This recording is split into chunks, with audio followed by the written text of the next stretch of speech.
We just got back from a 1 week cruise on board the Costa Toscana in April of 2025. And I have to say, we were surprised about the amount of American passengers on board.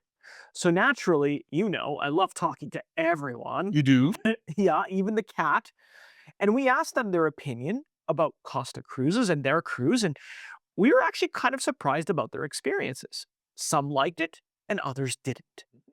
And of course, I asked why, so that we can make this video about what Americans need to know before sailing on Costa so they can have a wonderful time on board like we did.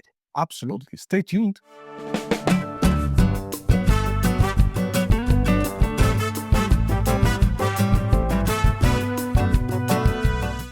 Hi everyone, I'm Rick. And I'm Andrea, and let us tell you that if you are used to sailing on Carnival, Royal Caribbean, Celebrity, Princess, of any other American cruise lines, you will find like that cruising on Costa is very, very different. And we'll explain you why. But before we begin, Rick and I live in Italy and love to travel around the world, especially by cruise ship, and help folks like you make smarter choice when it comes to travel. Also, we want to let you know that this video is not sponsored by Costa or everyone else, and we pay for the cruise on our own money. So, who is Costa Cruises? And why do their ships feel so different? Costa is an Italian cruise line under Carnival Corporation, but don't confuse it with Carnival Cruise Line. In fact, it is run way different than any other Carnival company, like Princess, All America, and it caters mainly to Europeans, especially Italians, Germans, Spanish, and French. Ships like Costa Toscana are designed with Italian culture in mind, from decor to music to dining and schedule. So if you are used to eating dinner at 4:45, you are going to be a little disappointed on Costa. No, because you're only going to get maybe a snack. Absolutely. Also, most of the itineraries are designed to please the European clientele, with a big focus on destinations like the Mediterranean, the Canary Island, the French Caribbean, and the Emirates, and of course the Norwegian fjords. This could be a big plus for American passengers that want to visit some destinations that are not commonly covered by other cruise lines. Actually, that was a big selling point for us. Yep, to definitely try.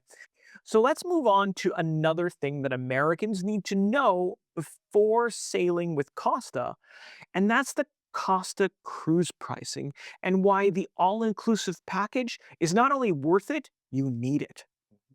Costa is known for its competitive base fares, but what's included and not might surprise you. A lot of things Americans may expect to be included, like drinks, like coffee and room service, are a la carte. And the biggest complaint that we hear over and over and over is, why do we have to pay for water? Why can't I have free tap water? Well, this is because Italians don't drink tap water. They only drink water from a bottle, even though water from the tap is perfectly safe to drink. For this reason, if you're planning a Costa cruise, we strongly suggest you to buy the all-inclusive or at least the My Drinks package that covers soft drinks, wine, beer, cocktails, and some specialty coffees. Most importantly, you should buy the package at the time of booking because it's always way cheaper than booking on board. The all-inclusive package also includes the gratuities or the service charges, as they call them in Europe. And if you're wondering if it's worth it, a bottle of water like this one will be about 2 or 3 euros, and a single glass of wine will set you back about $10. Now, I don't know about all the individual prices, but I do know that everyone who I spoke to who didn't have the My Drinks package was not happy. Now, one more thing. The My Drinks package offers passengers a very good variety of wines and cocktails. But if you want to experience some of the best wines that Costa has to offer, like top shelf stuff, well, you can upgrade to the My Drinks Plus package. And this can be bought online prior to departure or upgraded on board. And that's the one that we usually get. And it's amazing. Let's explore another topic about what Americans should know before sailing on Costa, and that is the multi-language life on board. As we mentioned before, Costa caters to a European clientele. For this reason, there are several languages spoken on board. The most important announcements are made in 4 or 5 languages: Italian, English, French, German, and Spanish, and sometimes even include Portuguese and Russian, depending on the itinerary. This drives a lot of people crazy, but this is the way it is, and you need to be patient. Some people like to complain about it, but honestly, it's really not that big of a deal, at least not to us. English is spoken by most of the crew, but it's not the main default language. Also, menus, signage, and activities are translated, but they prepare the occasional funny translation, especially for menus. Sometimes you really don't know what you're getting. One very important thing to know is the fact that Costa has dedicated host on board that is there to help you with everything you need. They always have an English host, a Spanish host, a French one, a German one, and other ones in case there are other languages spoken on board. And in some countries, you'll find other languages as well. These hosts act as a sort of mini concierge for the ship, and we highly recommend visiting them as they are often rather bored. They're bored on board, right? Yeah. We strongly suggest you go and meet your host and introduce yourself to the host and use this great service because it's really good. And this brings us to our next topic about Americans sailing on Costa. And for that, we'll talk about the entertainment that feels very European. Yep. And that's because English is not the main language on board. So don't expect Broadway style musicals. Instead, what you're going to get is high energy dance, acrobats, and singers on board. This way, nothing needs to be translated on stage. Gosh, somebody really thought about Yep. that. And another thing Americans may find a little different is the fact that you're going to see a lot more skin showing on stage. And it can be a little racy. I don't have anything wrong with that, right? And another thing that Costa does really well are the parties. Usually on a 1 week cruise, there's at least 2 or 3 huge parties, with the biggest one being the white party. But unlike American cruise lines that have their parties start at 6 or 7 p.m., party times are also European and often don't start until 11 p.m. or later. And let me tell you, they will be packed and the passengers will even bring the kids. It's so much fun. Let's cover another aspect about cruising on Costa for Americans, and we'll talk about dining on Costa. There are a few things that you need to know when it comes to food and dining option on Costa. First, the food is authentic Italian, not the Italian food that you're used eating in North America. So, if you're sailing on Costa thinking having a nice plate of fettuccine alfredo with a big slice of garlic bread or spaghetti and meatball, you will be disappointed. Second, portion on Costa are small. They are designed for you to have 4 course meal, at least at dinner. So you will not find a huge plate of pasta or a massive chunk of meat on your plate ever. But you can ask for it. You can ask for it. Third, passengers on Costa usually use the buffet for breakfast and lunch, while at dinner they usually eat at the main dining room. For this reason, the buffet usually has limited opening hours at dinner time. Fourth, the main dining room has a traditional first seating around 6:45 and a second seating around 9 p.m. Italians generally do not eat dinner before 7 p.m., and even this is considered early for most of Italians, especially when they are on holiday. Lastly, sometimes dinner service may feel like taking forever, but it's designed to last longer because Italians love to sit at the dinner table and talk and talk and talk for hours. So really aware. Maybe that's why I like Costa Cruises so Maybe. much.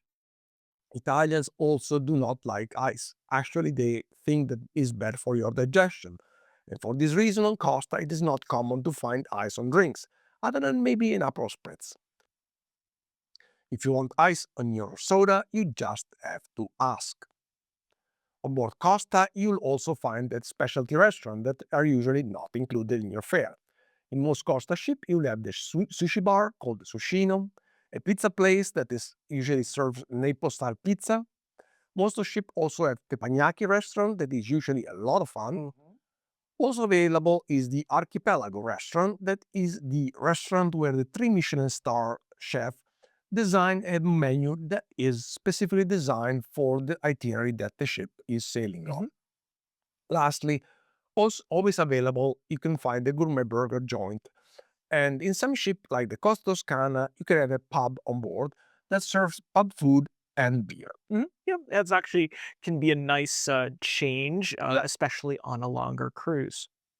All right, so moving on to another topic about cruising on Costa for Americans, and well, let's talk about ship culture shock. So, the first big cultural shock that you might experience while sailing on Costa is the amount of children on board.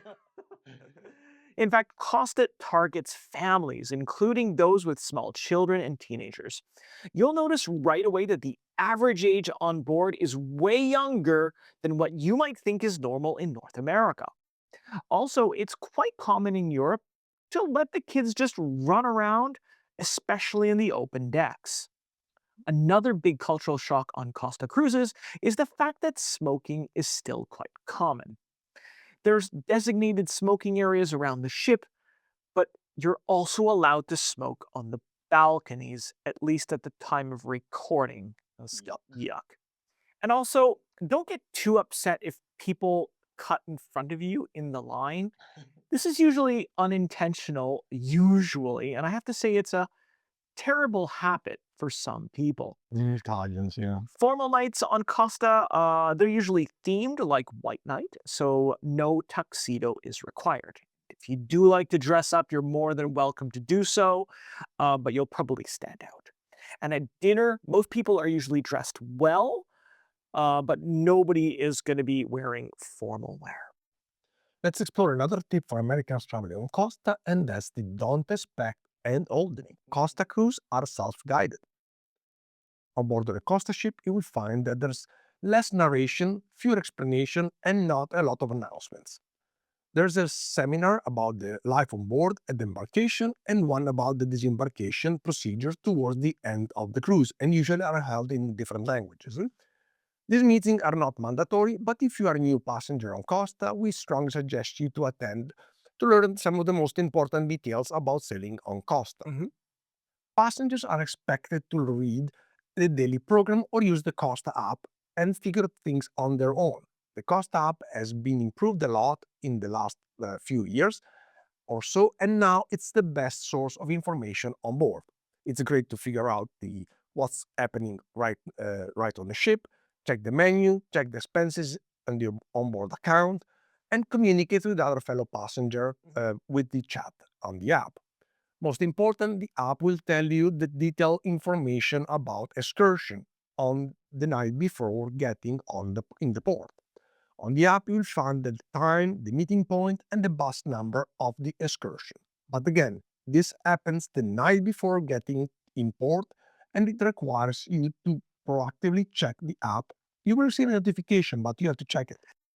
And I think this is a very important point because on our cruise, there was one day that I was flipping through the ports and I went onto the agenda to see, all of my excursions or all of our excursions. And one of them was in Rome.